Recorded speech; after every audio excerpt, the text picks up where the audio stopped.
A gente conversa agora com a Camila, nossa repórter Camila Xavier, para a gente explicar também, continuar explicando, falando e repercutindo o assunto. PL antifacção. Hoje, Hugo Mota bateu o martelo. Bateu o martelo pela terceira vez, né, Camila? Ele já havia batido o martelo anteriormente, nas outras semanas, mas diz que agora vai. Diz que agora vai votar. Inclusive, é o único assunto na pauta previsto para terça-feira. Boa tarde, Camila. Bem-vinda. Muito boa tarde, Neila. Boa tarde, Felipe. Boa tarde também a quem nos assiste. E é isso mesmo. A expectativa, pelo menos segundo confirmou o Hugo Mota hoje, é que esse projeto seja votado amanhã. Ele já havia anunciado na semana passada, quando essa votação foi adiada na quarta-feira, que ficaria para esta terça-feira. E agora é o único projeto na pauta de amanhã, só que ainda falta consenso aqui dentro da Câmara dos Deputados sobre o conteúdo dessa matéria. Lembrando que Guilherme Derrite, que é o relator da proposta, já apresentou 4 versões do seu parecer sobre esse projeto, que veio inicialmente como PL antifacção e agora eles chamam de marco legal de combate ao crime organizado, né? Então, ele já apresentou 4 versões, mas essa última ainda não agrada nem oposição nem governo. Então, ambos vêm falando, tanto oposição quanto governo, que querem trabalhar por mudanças nesse parecer de Derrite. Então, a expectativa deles, pelo menos, é que haja uma 5ª versão, mas caso essas alterações que eles desejam não sejam feitas, eles vão apresentar emendas e outras formas, né, de fazer alterações nesse texto. Então, a expectativa, o que deve acontecer amanhã, é uma reunião durante a manhã, uma reunião de líderes, para que eles possam sentar e conversar sobre esse projeto, debater e chegar em um consenso para que, no momento em que ele for votado aqui no plenário da Câmara dos Deputados, tenha de fato um acordo entre eles para que o texto seja votado. Mas, Neila e Felipe, eu já adianto que tem muita gente aqui achando que isso não vai acontecer, então que pode haver mais um adiamento justamente por conta dessa falta de consenso ainda sobre pontos desse projeto. Camila, lembrando que se for aprovado na Câmara, o texto precisa seguir para o Senado. E como é que anda esse assunto por lá? A aprovação tem número suficiente de senadores para aprovar esse projeto? Então, ainda tem essa questão, né, de não haver consenso, tanto em relação à oposição quanto governo, em relação ao tema, ao conteúdo desse projeto. Então, precisa ser superada primeiro essa questão, mas do lado de lá do Senado, os senadores eles vêm tentando também se inteirar um pouco mais desse tema, inclusive os próprios senadores que fazem parte da CPI do crime organizado, eles esperam que esses depoimentos que eles vão colher nas próximas semanas sirvam de base para fundamentar essa análise deles em relação ao projeto. E a ideia, o que algumas pessoas vinham falando aqui é que a Alcolumbre já ia orientar lá os senadores e também indicar um relator, já escolheu um senador para relatar esse projeto e já iria indicá-lo para que assim que o projeto fosse aprovado aqui, do lado de lá ele poderia já ter a tramitação um pouco mais acelerada, mas por enquanto muitos senadores que são próximos a esse assunto, ao tema do crime organizado, disseram que ainda não ouviram falar nada, ainda não foram procurados, então existe ainda, o projeto ainda está caminhando, né? Eles ainda estão esperando que aqui na Câmara dos Deputados tenha um sinal mais concreto de que ele de fato vai ser aprovado para que ele possa ter a tramitação e começar as negociações lá para essa aprovação, Neila. Felipe, não é nem a primeira nem a segunda vez que a gente fala que esse assunto vai ser pautado e que vai ser votado e que a Camila entra dizendo que vai ter uma reunião. Dessa reunião eu não sabia, tá? Ela entra dizendo que vai ter uma reunião antes da votação, então a gente já sabe que vai ter uma reunião prévia para discussão do assunto. Não tem ninguém contente com esse assunto. Nem base do governo, nem oposição estão contentes com esse assunto. O que me parece, que foi o que a gente acabou de falar e que eu acabei de te perguntar, é que é uma estratégia eleitoreira mesmo. Que todo mundo quer, de fato, aparecer um pouquinho para usar esse assunto de segurança pública, porque não é da cabeça deles. Já saiu em pesquisas, as pesquisas mostram que segurança pública vai ser o assunto principal das eleições de 2026 e que economia, a picanha, a comida, o supermercado, ele vai vir em segundo lugar. Então, segurança pública está em primeiro lugar nas pesquisas. Eles que não são bobos nem nada, muita gente ali vai vir para o Senado, muita gente ali vai vir para o Ministério, muita gente ali vai vir para outros cargos. Então, já sabem que precisam estar em cima desse assunto, precisam estar por cima desse assunto. Então, muito me parece que todos querem ter um pedacinho disso e que, no final das contas, nada vai se resolver. Por quê? O que vai mudar, de fato? Foi o que eu volto a insistir nesse assunto. O que vai mudar na lei que já existe para o combate ao crime organizado? Aumento da pena? Prender mais? O que vai mudar? Eu, de fato, ainda não entendi. Vamos ver o que o Guilherme Derrite vai apresentar amanhã para entender se isso não é apenas uma pauta eleitoreira e se isso vai ser votado mesmo, porque já sei que chegando no Senado isso não vai ser aprovado tão fácil, até porque tem a CPI do crime, como a Camila bem lembrou, que já permite que os senadores tenham esse assunto para trazer para o foco, para trazer para a pauta eleitoral. Eles já têm a CPI do crime para chamar de sua, então eles não precisam desse assunto de uma outra forma para debater o assunto na Casa Alta. Não, exatamente, Neila. Você tocou no ponto que eu acho que é o ponto principal sobre esse debate do PL antifacção, né? Os dois lados estão querendo ter um protagonismo muito grande sobre o tema segurança pública, até porque, né, como dizem as pesquisas, de fato, a segurança pública será o tema principal nas eleições de 2026. Aí, contra o governo, tem uma situação que é complicada demais, que apesar da Constituição de 88 colocar como responsabilidade pela segurança pública os entes estaduais, não é? Para a população em geral, grande parte da culpa é do governo federal também, né?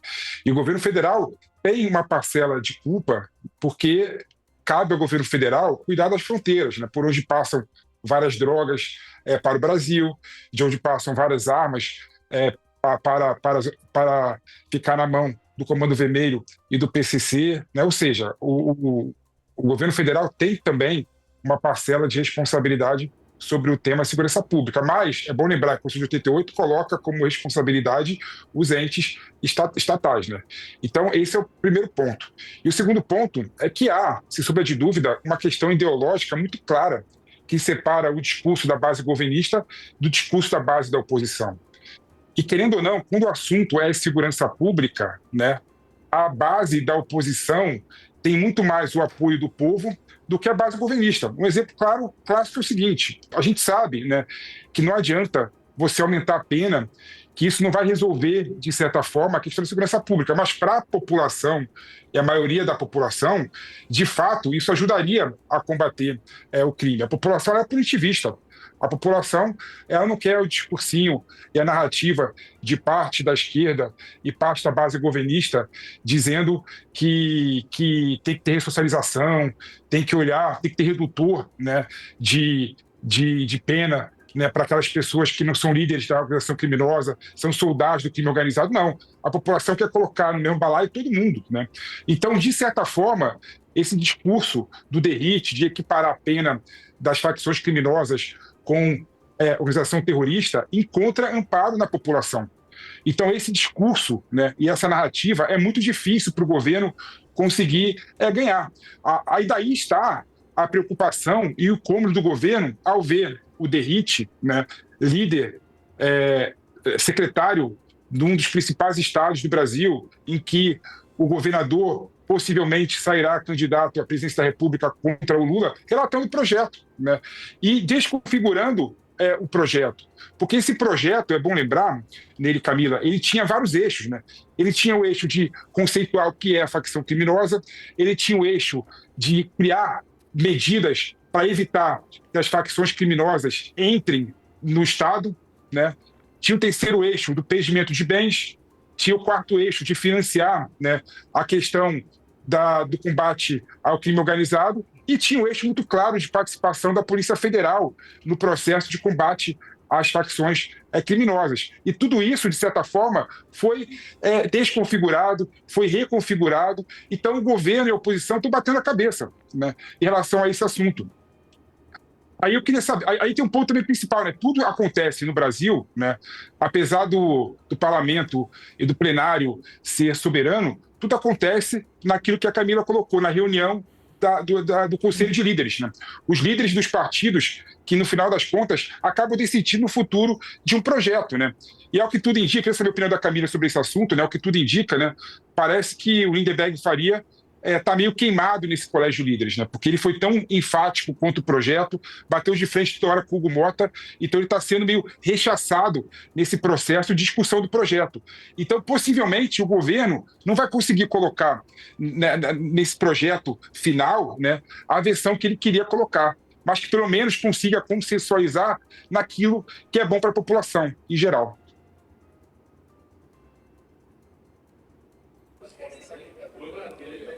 Isso mesmo, Felipe. Existe essa insatisfação por parte de alguns líderes aqui no Congresso Nacional da atuação do PT, tentando colocar suas pautas de forma muito enfática. Eles querem conversar e entrar em um consenso de maneira mais negociada, não querem expor tanto dessa maneira, né, as insatisfações publicamente, como o líder vem fazendo em alguns momentos, mas quem vem também negociando pelo lado do governo com líderes tanto de direita quanto do Centrão é o líder do governo, José Guimarães. Ele ficou afastado um tempo aqui, né, por questões de saúde, mas ele vem negociando com alguns líderes, inclusive ele conversou junto com o Sóstenes Cavalcante com o presidente da Câmara dos Deputados, Hugo Mota, na semana passada, quando houve esse adiamento. Então, ele, junto com o Sóstenes Cavalcante, defenderam esse adiamento para que se tivesse um pouco mais de tempo para discutir esse projeto. Então, ele vem sendo um outro nome, pelo menos aqui dentro da Câmara dos Deputados, outra liderança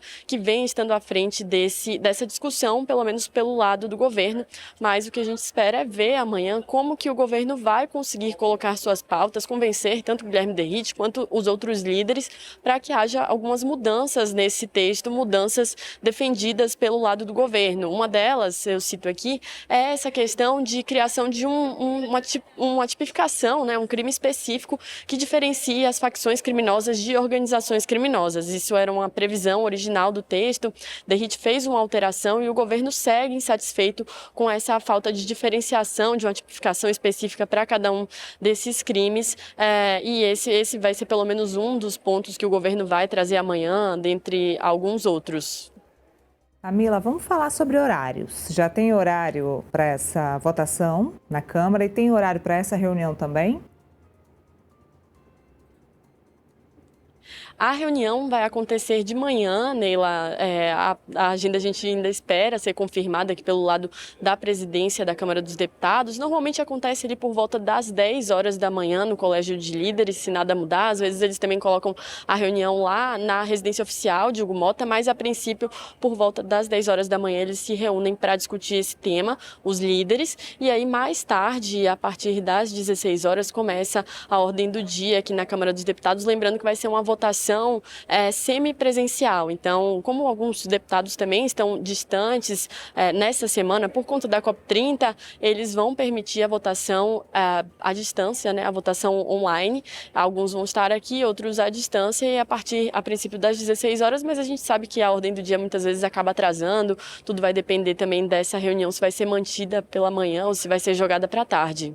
Muito bem, eu quero deixar o Felipe e a Camila aqui comigo e eu queria colocar na tela, produção, o post do Hugo Mota, porque ele usou uma palavra muito boa que eu queria reforçar. Aqui, ó, firmeza. Segurança pública exige firmeza, mas também garantias e eficiência institucional. Por isso, inseri na pauta de amanhã e a Câmara dos Deputados vai votar o marco legal de combate ao crime organizado.